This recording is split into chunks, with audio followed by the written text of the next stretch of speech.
फरहत, आप सच कह रही हैं ना कि आपके साथ इन लोगों ने कुछ गलत नहीं किया? नहीं नहीं अदनान, मैं बिल्कुल ठीक हूँ। तुम प्लीज परेशान मत हो। और मेरे ससुराल वाले बहुत अच्छे हैं।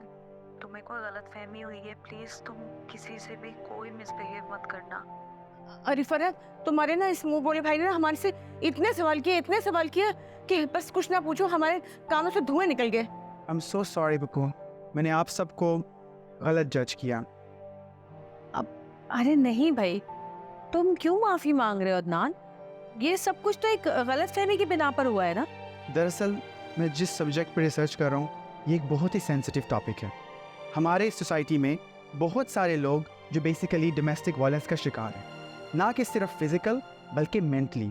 ये मोस्टली ख़वातीन हैं जो कि बहुत कुछ फेस करती हैं and they are very good to pretend, मगर अंदर ही अंदर they are facing so much.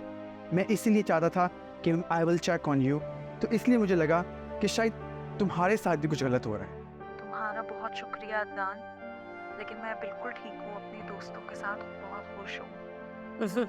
Bye. देखा, आई एम सो सॉरी। अब मैं चलता हूँ क्योंकि शाम को मेरी फ़्लाइट है एंड टाइम बहुत कम है। अरे क्या हो गया है तुम्हें अदनान? खाना खाए बगैर तो मैं तुम्हें यहाँ से जाने ही नहीं दूंगी। नहीं, मैं अब चलूँगा, मेरी रात की फ़्लाइट है। भाई जब से आए हो ना, तुम ही बोल रहे हो और हम सुन रहे हैं, लेकिन अब जो हम कहेंगे तुम वो सुनोगे भी और करोगे भी। खाना खाए बगैर तो तुम नहीं जाओगे, क्यों आसिफ? हाँ प्लीज खाना खा के जाना। किसी भी किस्म की तकल्लुफ़ की ज़रूरत नहीं है। आप प्लीज रुक जाओ ना यार। चलें, लेट्स डू इट। अच्छा, आप लोग सब खाना खाएं। मुझे ना जरा बुटीक में कुछ काम है, तो मैं वो करके आती हूँ। आपसे मिलकर बहुत अच्छा लगा। खुदा हाफिज। हेलो। अरे गुलशन, अरे अरे आजा आजा। अरे तू कहाँ से आ गई आज? कैसी हो बड़ी भी? खाला, अरे मैं जबान फिसल जाती है ना, मेरी आदत पड़ गई मेरे को कहने की तुम भाई खाला हो। ये तेरी जबान जो है ना, ये मैं काट के रख दूंगी। बस ठीक हूँ, अल्लाह का शुक्र है। तू सुना, तू तो बड़े दिन से नजर ही नहीं आई। अरे खाला, मैं ना सामान लेने गई हुई थी बाहर, ऐसा उहना कपड़ा लेके आई हूँ, देखती रह जाओगी, फौरन बोलोगे तो अभी रहने दे, अभी अभी बाद में फिर सही, फिर कभी सही। अरे आखिर को हो क्या गया है? सुबह से जिधर जिधर भी अपना थैला खोलती हूँ, बोलते मना कर देते मेरे को कि नहीं खोलो नहीं खोलो। कहीं तुम सारों ने मिलके मेरा बाइकआउट तो नहीं किया हुआ है? अरे पागल जैसी, तेरा बाइकआउट क्यों करेंगे भाई? तू भला हमारी कोई दुश्मन है? इस वक्त घर में परेशानी चल रही है, इसलिए मैंने कहा अभी नहीं करना चाहिए। अल्लाह खैर करे। क्या हुआ? आज तुझे नहीं पता? तेरी तो असरा बड़ी सहेली है पक्की, तुझे नहीं पता? आज मेरे को नहीं बतलाया ना उनने। अच्छा, फरहत ना घर से भाग गई। अरे वासिफ से इतनी लड़ाई कि क्या बताऊं तुझे। क्यों क्यों? अरे वो ये अल्लाह मारी, वो क्या थी वो लड़की, उसके पीछे वो क्या नाम था? रामीन। अरे ये रामीन कौन है? अरे तुझे नहीं पता? तू तो कहती मैं तो बड़ी आती जाती इस घर में, बड़ी बड़ी दोस्ती है, तुझे नहीं वासिफ की माजी के बारे में पता कुछ भी? ये खालिक, तुम कहीं वो वाली रामीन की बात तो नहीं कर रही?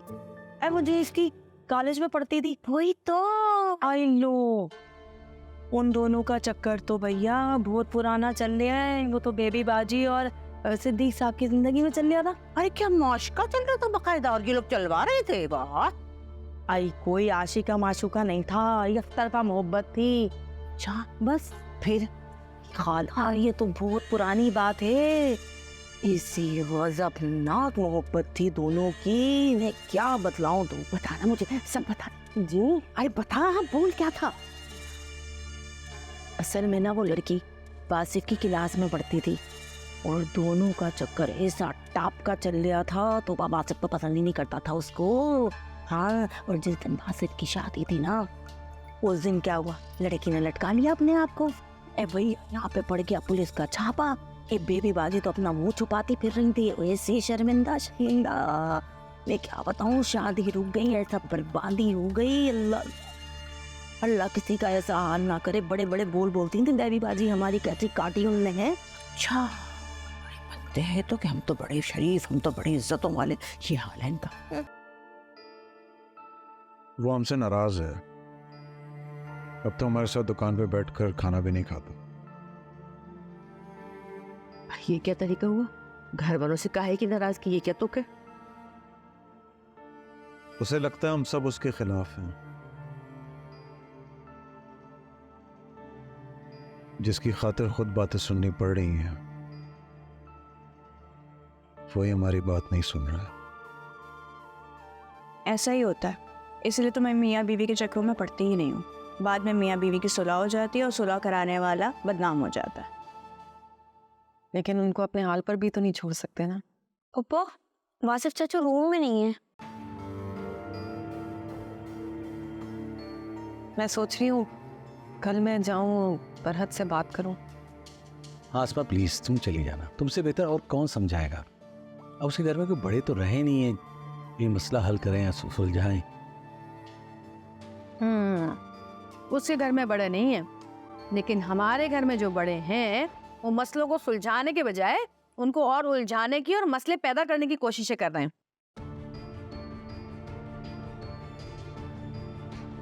पूछे जरा अपनी प्यारी फुप्पो से कि ये बजाय इसके कि वासिफ और फरहत की दोस्ती करवाएं, ये रामीन से राब्ते बढ़ाने की कोशिशें क्यों कर रही हैं? क्या? जी पूछे इनसे क्या करती फिर रही है ये। हाँ तो भाई फुप्पो बताइए, कब जा रही है रामीन के घर रिश्ता लेके वासिफ का?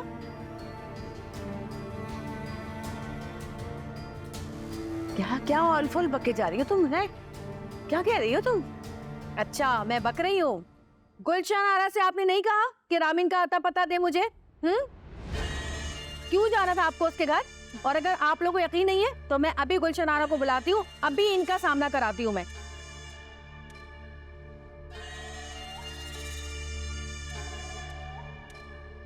ये क्या कह रही है पप्पो? क्या हो गया? मैंने तो उससे पूछा था कि भाई उस लड़की का अता पता बताओ, कुछ मैं उससे कोई मिन्नत तरला करूं कि हमारे लड़के की जान छोड़े। इसका क्या मतलब? इसका कोई ये मतलब थोड़ी है। वाह पप्पो वाह, अपने लड़के को शह दो और गैर की लड़की के पास जाकर राब्ते बढ़ाने की कोशिश करो। ये कौन सा इंसाफ है? मुझे बताएं, ये कौन से रिश्ते सुलझा रही हैं, बल्कि उलझा रही हैं। और लेकिन फप्पो उस लड़की से बात करने का क्या फायदा जब वासिफ भी हमारी बात नहीं मान रहा। वैसे वो लड़की इतनी ढीठ है कि उससे बात करने का वाकई कोई फायदा नहीं है। अगर पूरी दुनिया भी उसे समझाएगी ना तो उसे कोई फर्क नहीं पड़ेगा, और आप तो उससे मिलने का सोचिएगा भी मत। अच्छा भाई गलती हो गई, मुझे नहीं पता था। मैंने सोचा भाई तो मैं मिन्नत तरला करती हूँ कि भाई हमारे लड़के की जान छोड़ो, घर उसका बसा रहने दो। और तो हाँ, बात से एक और बात याद आई मुझे। फरहत की सहेलियां मुझे बता रही थी कि वो पुप्पो से मिली थी उस सुबह और पुप्पो के सामने फरहत को लेकर गई है, लेकिन इन्होंने ये बात छुपा के रखी।